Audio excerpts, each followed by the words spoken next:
हर subject का कोई ना कोई डेफिनेशन होता है। इकोनॉमिक्स के भी डेफिनेशन के बारे में एक बात बड़ी चर्चित है कि जहां पे 6 अर्थशास्त्री इकट्ठे होते हैं वहां पे 7 राय बन जाती है। इकोनॉमिक्स एक ऐसा सब्जेक्ट है जिसके बारे में कंपैरिजन कुछ इस तरह से किया जाता है कि ये एक छोटी चादर के समान है। अगर पांव ढको तो सर खुल जाएगा और सर ढको तो पांव खुल जाएगा। मतलब इसको बैलेंस करना बड़ा मुश्किल होता है।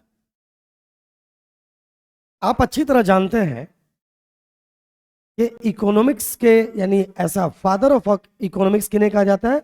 एडम स्मिथ को कहा जाता है। एडम स्मिथ ने इकोनॉमिक्स की शुरुआत करी, आप ये कह सकते हो।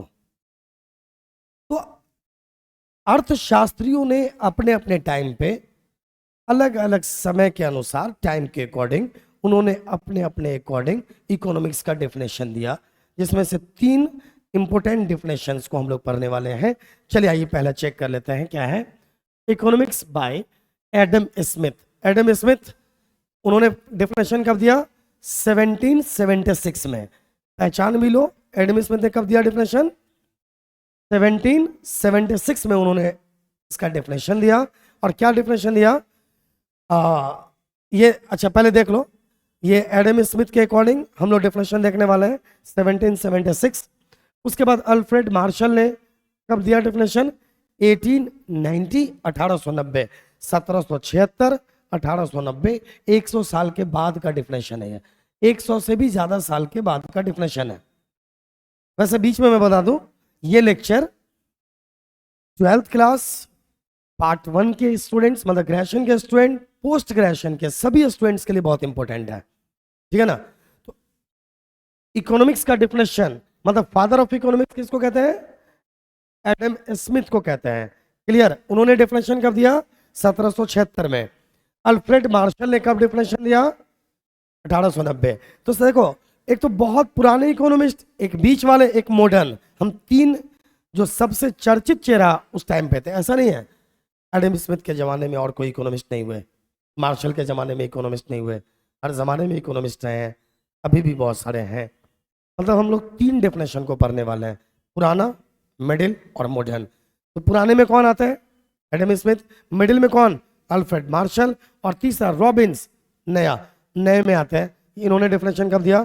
1932 में। डन, याद रहेगा। अब आइए सबके डेफिनेशन को समझते हैं उन्होंने क्या कहा। एडम स्मिथ ने डेफिनेशन क्या दिया, देखो। Economics is a science of wealth. इन्होंने क्लासिकल स्कूल ऑफ थॉट के तहत बताया, यह भी याद रखिए, क्लासिकल स्कूल ऑफ थॉट की बात जब भी होगी तो रिलेशन किसके है? एडम स्मिथ से होगा, याद रखिए। क्लासिकल स्कूल ऑफ थॉट का रिलेशन किनसे है? एडम स्मिथ से है। एडम स्मिथ ने कहा कि अर्थशास्त्र धन का विज्ञान है। क्या है अर्थशास्त्र? बोलो। अर्थशास्त्र एक्चुअल में धन का विज्ञान है। बाद में इनके परिभाषा का क्रिटिसाइज भी हुआ। मतलब एडम स्मिथ के अकॉर्डिंग कि धन कैसे प्राप्त किया जाए, मतलब उनका डिफिनेशन किस पे फोकस था? बेस्ड था वेल्थ पे। बाद में क्रिटिसाइज किया गया कि भाई धन सब कुछ नहीं होता है, या इकोनॉमिक्स का सिर्फ धन से रिलेशन डायरेक्टली नहीं है। खैर, उस जमाने के अकॉर्डिंग इनका डेफिनेशन ही अपने आप में बहुत बड़ा था। देखो मैं इसको एक एग्जांपल के साथ बताऊं। एडिशन ने जो बल्ब बनाया था, वो बल्ब आज जैसा बल्ब हम यूज करते हैं वो नहीं था, वो फिलामेंट वाला बल्ब था। उसके बाद CFL और अब LED, ठीक है ना। लेकिन चाहे जितने भी मॉडर्न हो जाए, आने वाले दिनों में किसी और टाइप का ही बल्ब आ जाए, हमें ऐसा लगता है कि आने वाले दिनों में ऐसा भी बल्ब आएगा जो 2 वॉट का कंजम्पशन, 100 वॉट का बल्ब याद है पहले, वो लट्टू टाइप का जो पीली रोशनी देता था, वो 100 वॉट का होता था। एक बल्ब बहुत कम रोशनी देता था। और अगर आप 100 वॉट का अगर LED लगा दो तो एक इलाके को आप मतलब एक बहुत बड़े बिल्डिंग में 100 वाट से आप रोशनी कर सकते हो। लेकिन चाहे जो भी हो जाए, उनके इसको बल्ब के निर्माण करने वाले का क्रेडिट किसको जाता रहेगा? थॉमस एडिसन को जाएगा। ठीक उसी तरीके से डिफिनेशंस चाहे जितने भी आ जाए, क्रेडिट इकोनॉमिक्स का फादर ऑफ इकोनॉमिक्स कौन कहे जाएंगे? Adam Smith. तो इन्होंने क्या कहा? Economics is the science of wealth, अर्थशास्त्र धन का विज्ञान है। मतलब इनके डिफिनेशन का पूरा फोकस किस पे था? धन पे, वेल्थ पे था। और अल्टरनेटिवली इनका relation classical school of thought जब भी आए तो याद रखना इसके माध्यम से इन्होंने इस डेफिनेशन को दिया। तो इसे हम एडम स्मिथ से कनेक्ट करेंगे। चलिए नेक्स्ट देख लीजिए, अल्फ्रेड मार्शल उन्होंने डेफिनेशन कब दिया? 1890 में। मिडिल एज में इनको रखा जाता है। इन्होंने कहा economics is the science of material welfare, और इनसे रिलेशन है neo classical school of thoughts. तो neo classical school of thought अगर बात आएगी तो किन का नाम आएगा? मार्शल का आएगा। अल्फ्रेड मार्शल ने क्या कहा डिफिनेशन में, तो वो चेक कर लेता है। Economics is a science of material welfare, मतलब अर्थशास्त्र भौतिक कल्याण का विज्ञान है। ये देखो इनके हिसाब से मार्शल ने क्या कहा कि इकोनॉमिक्स में हम ये पढ़ते हैं कि लोगों का कल्याण कैसे हो, मतलब कि लोगों का वेलफेयर कैसे हो। मतलब हम ऐसा क्या करें कि लोगों का लिविंग स्टैंडर्ड हाई हो जाए, लोगों की जिंदगी आसान हो जाए। इनका डिफिनेशन किस बात पे था? वेलफेयर पे था। किस पर था बोलो? वेलफेयर पे था, कल्याण पे था, मानव कल्याण पे इनका डिफिनेशन का फोकस था। मतलब इन्होंने कहा कि अर्थशास्त्र अल्टरनेटिवली मानव कल्याण का विज्ञान है, या भौतिक कल्याण कैन बी सेड।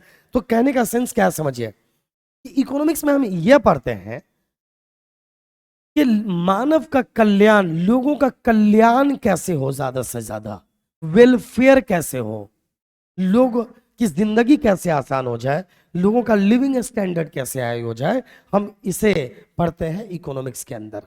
ये किनका थॉट था? मार्शल का। डन।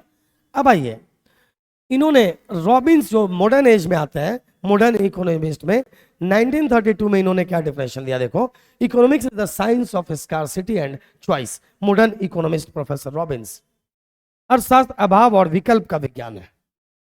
आधुनिक अर्थशास्त्री प्रोफेसर रॉबिन्स। अब इनका मतलब क्या था समझो, और इसी से रिलेशन है सेंट्रल प्रॉब्लम का, जिसको हम नेक्स्ट लेक्चर में लेने वाले हैं।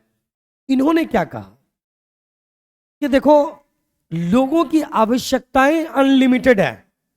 इनके डेफिनेशन का मैं जो बता रहा हूं, अगर स्टूडेंट वीडियो भी देखेंगे ना, तो जो मैं बोल रहा हूं उस डेफिनेशन को रोक कर लिख सकते हैं,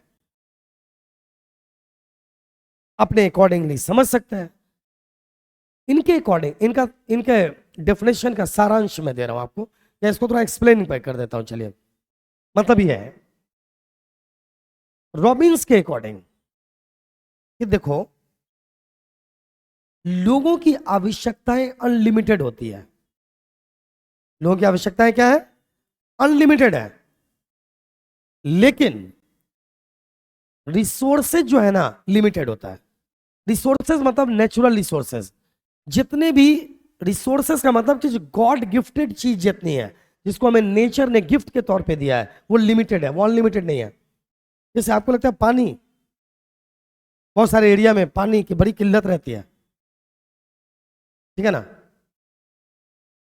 इंडिया में आराम से पानी मिल जाता है मोस्ट ऑफ स्टेट्स में।